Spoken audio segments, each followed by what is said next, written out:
សុស្ដីបងប្អូនទាំងអស់គ្នាចាថ្ងៃនេះមកឆ្លើយសំណួរបងដែលគាត់ឆ្ងល់ថាឯងបានវីដេអូគាត់ផុសទៅ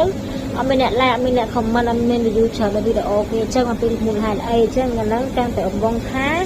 ពេលដែលបងធ្វើការផុសវីដេអូឬក៏រូបភាពហើយបងកុំភ្លេចចូលទៅលើបងដែលចាស់បើយើងដែលគាត់មានវីដេអូផុសហ្នឹងយើងចូលទៅ like ចូលទៅ comment ចូលទៅឲ្យបេះដូងមកគាត់ទៅពីអ្នកដែលយើងចូលទៅលេងបងដែលចាស់កាន់តែច្រើន Facebook នឹងចាប់បាននៅឆាប់បើកការមើលឃើញឲ្យគេឃើញវីដេអូយើងដូចគ្នាអញ្ចឹងណាពិសេសអ្នកលេង MMO ដូចគ្នាគេអត់ដែរកម្លាញ់គ្នាតែឲ្យបេះដូងឲ្យ like comment នេះទេអ្នកលេង MMO ទាំងអស់គេត្រូវការជួយគ្នាទៅវិញទៅមកទៅឆាប់ដល់គោលដៅបើមិនជាយើងលេង MMO តែម្នាក់ឯងយើងអត់ងាយដល់គោលដៅព្រោះអី Facebook អត់ត្រូវការអ្នកដែលទៅ MMO ហើយលេងតែម្នាក់ឯងទេ Facebook ត្រូវការអ្នកដែលវីដេអូហើយចេះជួយគ្នាទៅវិញទៅមកហើយឆាប់ជំរុញឲ្យ Facebook របស់យើងណា